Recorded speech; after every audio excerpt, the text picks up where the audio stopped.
श्री गणेशाय नमः। अलख निरंजन आदेश। हर हर महादेव। नमस्कार दोस्तों, एक नए वीडियो में आपका फिर से स्वागत है।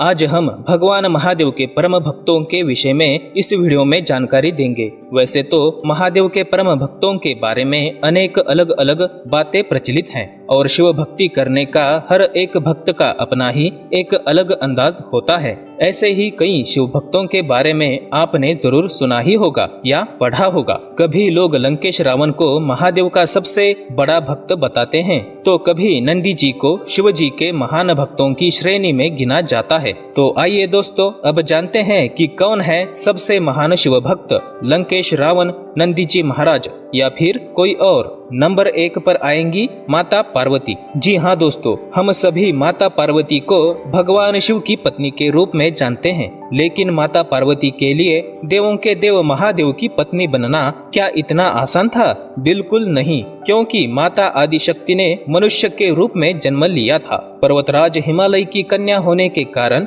उनको पार्वती के नाम से जाना जाता है। दोस्तों, मनुष्य जन्म की अपनी ही कुछ सीमाएं हैं। देवताओं की तुलना में मनुष्य शारीरिक और मानसिक तौर पर काफी कमजोर होता है। इसीलिए मनुष्य की ऊर्जा का और भगवान की ऊर्जा का मेल होना असंभव है तथा सभी देवताओं के भी देव महादेव से शादी करना कितना कठिन कार्य था माता पार्वती के लिए, यह तो आप समझ ही सकते हो। लेकिन शिव से विवाह करना ही उनकी नियति थी। उन्होंने घोर तपस्या का आरंभ किया। माता पार्वती ग्रीष्म काल में अपने चारों ओर अग्नि जलाकर बीच में बैठ गई तथा ऊपर से सूर्य का प्रचंड ताप सहन करती रही। वर्षा काल में खुले आकाश के नीचे शिला खंड पर बैठकर दिन रात बारिश में भीगती रही। भयंकर शीत ऋतु में जल के मध्य बैठकर रात दिन उन्होंने कठोर तप किया। पुराणों में बताया है कि माता पार्वती ने 14,000 वर्ष तक कठोर तपस्या की,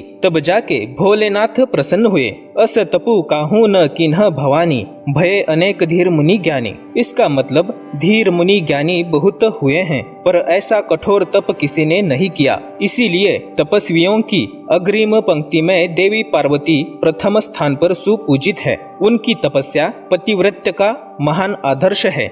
नंबर 2, भगवान विष्णु। दोस्तों, भगवान शिव के परम भक्तों में से एक नारायण भी है। नारायण के ऊपर इस जगत के पालन पोषण का जिम्मा है। अच्छाई के रक्षण हेतु तथा बुराई का खात्मा करने के लिए नारायण को एक अद्वितीय अस्त्र की आवश्यकता थी। इसीलिए उन्होंने सोचा कि अपने इष्ट देवों के देव महादेव को प्रसन्न करके उन्हीं से ही इसका हल पूछना होगा। भगवान विष्णु शिव सहस्त्र नाम का जाप करते हुए हर एक नाम मंत्र पर एक कमल पुष्प शिव जी को अर्पण कर रहे थे। इसीलिए उन्होंने एक सहस्त्र कमल पुष्प एक थाल में एकत्रित किए थे। लेकिन भगवान शिव ने सोचा क्यों ना नारायण की थोड़ी सी परीक्षा ली जाए, और शिव जी ने एक कमल पुष्प गायब किया। जब 999 कमल चढ़ाने के बाद नारायण ने 1000वें कमल को चढ़ाने के लिए थाल में हाथ डाला तो देखा कि एक फूल कम पड़ रहा है। अगर वे चाहते तो अपनी माया से कमल पुष्पों का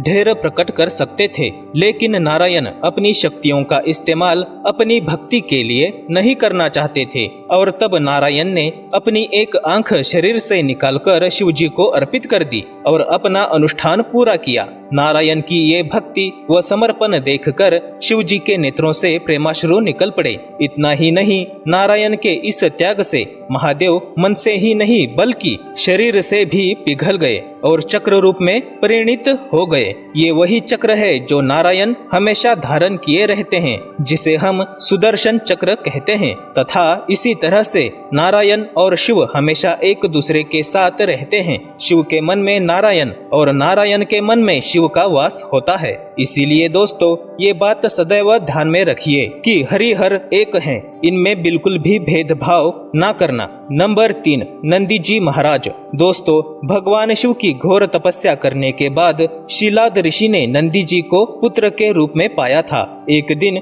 ऋषि शिलाद को यह पता चला कि नंदी जी अल्पायु हैं, तो वे दुखी हो गए। अपने पिता को दुखी देखकर नंदी जी ने इसका कारण पूछा। तब ऋषि शिलाद ने नंदी जी को अपने दुख का कारण बताया। तब नंदी जी ने अपने पिता का दुख दूर करने के लिए कठोर तपस्या का आरंभ किया। नंदी जी के अत्यंत कठोर तपस्या से प्रसन्न होकर महादेव प्रकट हुए और कहा, वरदान मांगो वत्स। तब नंदी ने कहा कि मैं उम्र भर आपके सानिध्य में रहना चाहता हूँ। नंदी की भक्ति व समर्पण देखकर भगवान शिव ने नंदी को अपने गले लगाया और उन्हें अपना दोस्त, अपना वाहन, अपना द्वारपाल तथा अपने गणों में सर्वोत्तम के रूप में स्वीकार किया। नंदी जी महाराज को भगवान शिव का ही अवतार माना जाता है। नंदी जी की प्रचंड शक्ति व ऊर्जा का सबसे बड़ा उदाहरण तो यही है कि नंदी जी अपने पीठ पर भगवान शिव का भार उठाते हैं। शिव भक्ति के कारण नंदी जी अजर अमर बन गए। हर शिव मंदिर में शिव से पहले नंदी जी महाराज का दर्शन किया जाता है। ऐसी मान्यता है कि वो भक्तों का संदेश महादेव तक पहुंचाते हैं। नंबर 4, लंकाधिपति रावण। दोस्तों, आपको लंकेश रावण के बारे में सिर्फ नकारात्मक बातें ही बताई गई है या आपके पढ़ने में आई है, पर यदि हम पुराणों की बात करेंगे तो भगवान महादेव के परम भक्तों में से रावण को एक महान शिव भक्त का दर्जा दिया गया है। ऐसा भी माना जाता है कि स्वयं महादेव ने ही रावण को अपने सबसे बड़े भक्तों में से एक बताया है।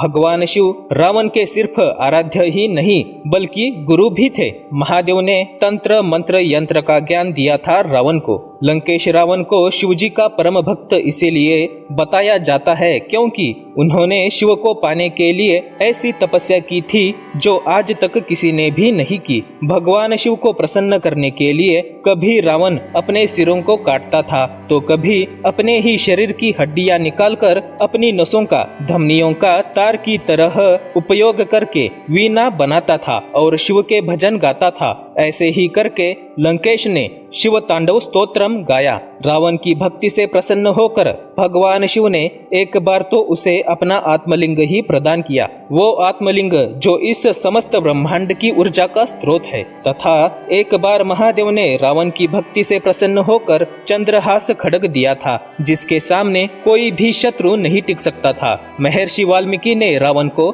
महात्मा कहा है। सुबह के समय लंका में पूजा अर्चना, शंख और वेद ध्वनियों से गुंजायमान वातावरण का रामायण में अलौकिक चित्रण है। लंकेश रावण इंद्रजाल, अंक प्रकाश, उड्डीश तंत्र, काम चांडाली आदि पुस्तकों का रचनाकार भी था। रावण संहिता नामक एक महान तंत्र ग्रंथ का निर्माण भी स्वयं रावण ने ही किया था। जब युद्ध करते वक्त लक्ष्मण जी घायल थे तब इसी रावण ने लंका के प्रख्यात आयुर्वेदाचार्य सुषेण द्वारा अनुमति मांगे जाने पर घायल लक्ष्मण जी की चिकित्सा करने की अनुमति सहर्ष प्रदान की थी। रावण ने माता सीता को अपने अंतःपुर में नहीं रखा, यद्यपि सभी स्त्री रक्षकों की पहरेदारी में अशोक वाटिका में रखा था। पुराणों के अनुसार अशोक वाटिका में देवी सीता को पाने के लिए रावण ने अपने बल का या मायावी शक्तियों का प्रयोग कभी नहीं किया। इतना ही नहीं, जब रावण का अंत समय निकट था, रावण घायल था, तब स्वयं प्रभु श्री राम ने